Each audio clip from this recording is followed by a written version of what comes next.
आपने इंटरव्यूज किए हैं, पर आपकी जो किताब आई थी दी फेमस ब्लैक फ्राइडे, आपको एक इंटरेस्टिंग कहानी सुना ब्लैक फ्राइडे बुक के ऊपर। आपकी जो बुक आई थी ब्लैक फ्राइडे, फिर जब मूवी बनी, बैन हुई थी, काफी साल कार्रवाई चली, बैन हुई, फिर फाइनली एक 2 साल 2002 में आई थी बुक, 2004 में फिल्म आई थी। Correct. How did black Friday happen for you? क्योंकि अगर मैं just timeline of this conversation सोचूं, आपने बोला कि आप दाऊद से कभी नहीं मिले। 1993 का जो अनफॉर्चुनेट इवेंट हुआ था, उस टाइम पे क्राइम जर्नलिज्म में आपने जैसे कहा, आपसे आपके सीनियर्स थे जिनकी शैडो तक आपने बढ़, तो जो Black Friday, that the whole book and the reason to write the book with facts and like you said, checked facts with the police, not unknown sources. हुआ कैसे? How did this happen for you? The book, you mean? The book and the whole journey of it. I want to know your journey behind Black Friday. कहानी थोड़ी लंबी हो जाएगी आपके लिए। छोटे से में बताइए। बुक तो प्लीज, अगर जिन्होंने नहीं खरीदा है प्लीज खरीदिए, जिन्होंने नहीं पढ़ा है प्लीज पढ़िए। It's brilliant, it's so crisply written. Thank you कुरान। हुआ ये था कि मेरे मित्र और मेरे गुरु जनाब विक्रम चंद्रा उस ज़माने में जो है वो मुंबई आए हुए थे, सीक्रेट गेम्स की रिसर्च कर रहे थे। So Vikram has written lot of books earlier, लेकिन माफिया पर उन्होंने लिखा नहीं इससे पहले। तो उन्होंने सोचा सीक्रेट गेम्स जो है फुल फ्लेड्ज वो किताब लिखना चाह रहे थे वो, और वो आके रिसर्च करें। उनको बॉम्बे में किसी क्राइम रिपोर्टर की तलाश थी जो उनको ले जाए गैंगस्टर्स के अड्डों पे, गैंगस्टर से मिला है, बॉम्बे की डोंगरी की गलियां घुमाए, उनको एक रियल फील आना चाहिए उसका। तो मेरे साथ घूम रहे थे। तकरीबन साल 1.5 साल के बाद मुझसे कह रहे, हुसैन तुमको इतना सब पता है, इतने तुम्हारे कॉन्टैक्ट्स हैं, तुम कुछ किताब क्यों नहीं लिखते? मुझे लगा कि यार मैं तो जर्नलिस्ट हूँ, मैं 400-500 शब्द की स्टोरी लिखने वाला आदमी हूँ अखबार के अंदर, कहानियाँ लिखना अपने आप में मतलब इट्स बियॉन्ड मी। मतलब मुझे लगा कि मैं एक छोटा सा पंछी हूँ, मैं वो ईगल नहीं हूँ जो आसमान की सैर कर सके। लेकिन विक्रम ने मुझे विश्वास दिलाया कि Hussain it's much easier to do this. यानी अगर तुम 1000 वर्ड की समझ लो अगर अपनी फीचर आर्टिकल लिखते हो, ऐसे 50 आर्टिकल लिखोगे, किताब बन जाएगी। He made it so simple for me कि फिर मुझे लगा कि मैं कर सकता हूँ, मेरे लिए ईजी है करना। तो उन्होंने मुझे पेंगुइन के टॉप बॉस से मिलाया, जिन्होंने जो है मुझे कहा, हमने काफ़ी डिस्कस की। सेज के क्यों नहीं तुम हाजीस्तान का लिखते हो, करीम लाल का लिखते हो, और फिर बात करते करते बात आ गई कि क्यों ना तुम 1993 ब्लास्ट कर लिखते हो। मुझे लगा कि ब्लास्ट के बारे में लिखना आसान होगा बिकॉज चार्जशीट फाइल हो गई थी उस जमाने में, 10,000 पन्नों से ज़्यादा बड़ी चार्जशीट थी, 200 के लगभग अक्यूज थे। मुंबई क्राइम ब्रांच के बाद इसको सीबीआई भी जो है तहकीक कर रही थी। आई जस्ट थॉट कि ये सब बहुत इजी होगा करना, मैंने फौरन हामीकारी भर दी। लेकिन जब जब मैं किताब लिखने बैठा तब आई रियलाइज कि ये एक बहुत बड़ा चैलेंज है। मतलब मुझे लग रहा था कि मैं एक तालाब खोद रहा हूँ, बट एक्चुअली वो एक समंदर था। यानी आप सोचिए ना, 10,000 पन्ने पढ़ना, यानी आप You went through the whole chargesheet? अरे मैंने उसको पूरा एक ही चीज पढ़ी। आपको मैं जो कहानी बता रहा हूँ कि मेरे साथ ये कहाँ से मेरी हिम्मत घटना शुरू हुई।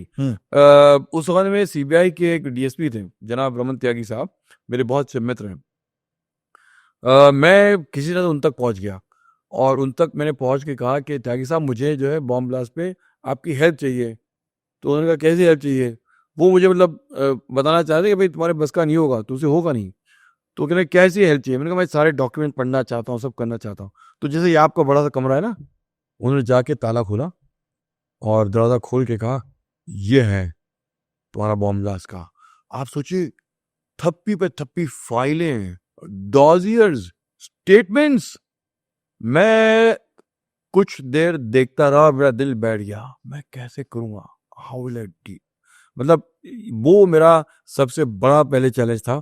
बट फिर रमन त्यागी ने मुझे हेल्प करना शुरू की और यानी फिर घंटों मेरे साथ वो बैठते थे और वो मुझे हेल्प करने लगे। अच्छा, सबसे बढ़िया बात मतलब ऐसे हुई कि मैं कहूँगा कि Black Friday could be only possible because I got some divine help. मतलब खुदा की मेहरबानी ना होती तो शायद वो मुझ जैसा एक मामूली आदमी कर नहीं पाता था।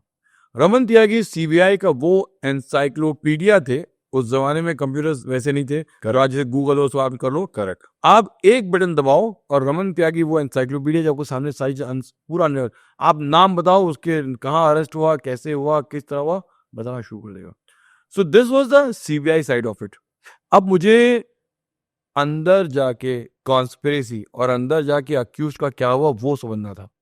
तो दूसरी चीज जो मैंने करना शुरू की कि मुझे टाडा कोर्ट में जब ट्रायल चल रही थी तो I was a journalist, so they give me an access कि मैं जाऊं। तो मैं जब वहां जाता था टाडा कोर्ट में तो उन्होंने क्या किया था कि आर्थर रोड जेल को ही उन्होंने काट के अंदर टाडा कोर्ट बना दिया था। और फिर वहां सारे अक्यूज, चूंकि 200 लोगों को वहां से सेशंस कोर्ट लाना अपना एक सिक्योरिटी चैलेंज था। तो मैं वहां जाके याकूब मेमन से बात करूं, मैं जो वहां पे असगर मुकादम था उससे बात करूं, तमाम लोगों से जो अक्यूज थे उनसे फर्स्ट हैंड बात करने लगा। कोर्ट में? हाँ, कोर्ट के उस प्रेमाइसेस में। चूंकि देखिए ट्रायल तो एक एक अक्यूज की होती है, बट बाद में बीच में एक टी ब्रेक है, लंच ब्रेक है, वो बाहर निकलते हैं, उसमें उस फ्रेंड से बात करते हैं, तो उनसे मिलना, इंटरेक्शन करना, तो बात कोर्ट करना। का माहौल बहुत ही प्रोटेक्टेड होगा ना उस टाइम? तो ऐसे सेट है कि वो आर्थर रोड की जेल के अंदर था, यानी स्पेशल कोर्ट? हाँ स्पेशल कोर्ट, आप जेल के बाहर नहीं जाएंगे। वही मैं सोच हाँ, इतने। ये जो आर्थर रोड जेल है ना, आपको पहले जब जाके आप रिसेप्शन में मिलेंगे तो पहले तो आपको अंदर जाने के लिए बैरिकेड्स होते हैं, आप बैरिकेड से अंदर जाएंगे, फिर जो बाहर है, बाहर से एक आदमी रेडियो पे मैसेज भेजेगा। फॉर एग्जाम्पल वो मराठी में बोलता है, हे हुसेन जयदी साहेब, इंडियन एक्सप्रेस मधनं आले हे रिपोर्टर आहेत, यांना कोर्टमध्ये यायची परवानगी देऊ काय? जब वो रेडियो पे रिले करेगा तो अंदरला बैठेगा, मी विचारतो जज साहेबांना, मग थोड़ा सांगतो। वो जज साहब के पास जाएगा और जज साहब जब बोलेंगे आने दो, फिर यहाँ से रिपोर्टर जाएगा अंदर, वॉक करेगा, मतलब it's quite a huge walk, और वो वॉक करके अंदर जाएगा। फिर वो वहाँ पे कोर्ट रूम है, पहले फ्लोर फर्स्ट फ्लोर पे कोर्ट रूम था, नीचे कैंटीन थी, आप जाके कोर्ट की प्रोसीडिंग देखेंगे। अगर वहाँ पे कोई अक्यूज बाहर बैठे आप उनसे इंटरेक्शन कर सके। This was there for a year और सो, या 1.5 साल तक मैं जाके उनसे बात करता रहा। और फिर मैंने कहा सारे लोगों से, याकूब मेमन से लेके जो मैंने सारे नाम बता रहा हूँ, they opened up to me, they start talking to me, they start discussing. उन सब में एक लिंक मिसिंग था, उस्मान जान खान, जो मेरी किताब में बादशाह खान के नाम से है। Okay. He was approver. And आपको पता है कि उस आदमी की सबसे बड़ी रिसोर्सफुलनेस ये थी कि वो ट्रेनिंग में था, टाइगर विन का खास आदमी था, और फिर दुबई गया था, मतलब यहाँ से दुबई और कराची गया था, वहाँ से आके प्लानिंग में था, कॉन्स्पिरेसी में था, इनफैक्ट इवन बॉम्ब प्लांटिंग में था। तो वो ऐसा आदमी मुझे वहाँ नहीं मिला था अंदर। I after meeting and talking to all of them, I thought मुझे इससे मिलना चाहिए। अब उस्मान जान खान से जब मैं मिला तो उस्मान बहुत डरा हुआ था, उसको लगा कि शायद मैं सीबीआई का आदमी हूँ, प्लांट किया गया हूँ, या मैं अक्यूज की तरफ से आऊँ। मैंने घंटों उसके पास बैठना शुरू किया। आपको पता है मैं सैटरडे मॉर्निंग उसके पास जाता था, पूरी सैटरडे उसके उस छोटे से घर में, वो उसका सैंडा क्रूज में रहता था, उसके घर के बाहर बैठा था और उसके बातें करता था। उसकी बीवी बहुत नाराज हुई थी, क्या किसको बुला लिया, एक घर में नया फर्नीचर पैदा कर लिया तुमने। और वो मैं जाके उससे बातें करता था, फिर संडे बैठता, क्योंकि भाई हफ्ते के 5-6 दिन में रिपोर्टिंग कर रहा था और बाद में ये कर रहा था। तो द होल पॉइंट इज के police, crime branch, CBI, accused, lawyers, पूरे बाकायदा लॉयर थे। फॉर एग्जाम्पल नितिन प्रधान जो है डिफेंस के लॉयर थे, फिर फरहाना मोलेदीना थी, फिर सुभाष कांसे थे, एडवोकेट अब्बास काजमी थे, ये बाकायदा लोग थे। बल्कि फिर बहुत से लोगों से भी और मैंने बात की।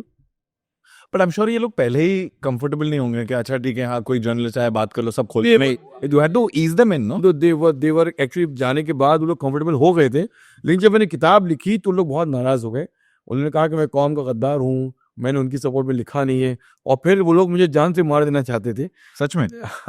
आपको मैं कहानी सुना रहा हूँ हाँ। कि फिर जब मैंने किताब छापने का सोचा कि मैं अपने हाथ से जाके वो किताब, जज प्रमोद कोड़े थे जो 14 साल उन्होंने उस कोर्ट पे प्रिसाइड किया है, आई जस्ट थॉट कि मैं एक दिन किताब में लिख चुका हूँ, उनको जाके मैं दूं। मैंने 4 साल रिसर्च की है, और 4 साल में मैंने इतना कुछ पढ़ डाला, इतने इंटरव्यूज किए, इतना कुछ लिख डाला कि मैं आई डोंट थिंक मैं वैसी कोई चीज़ वापस कर पाऊंगा।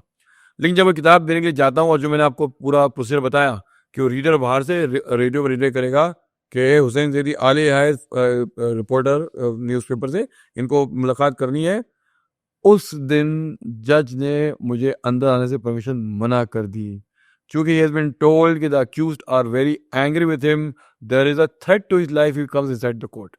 यानी मुझे डर था कि बॉम्बलास्ट के अक्यूज शायद मुझ पे हमला करके मुझे तकलीफ पहुंचा सकते हैं। आपको डर नहीं लगा? अब क्या मतलब कोर्ट के अंदर क्या डर लगेगी और मतलब क्या होगा, बट आई जस्ट थॉट कि मैंने लोगों को नाराज कर दिया अपनी किताब लिख करके।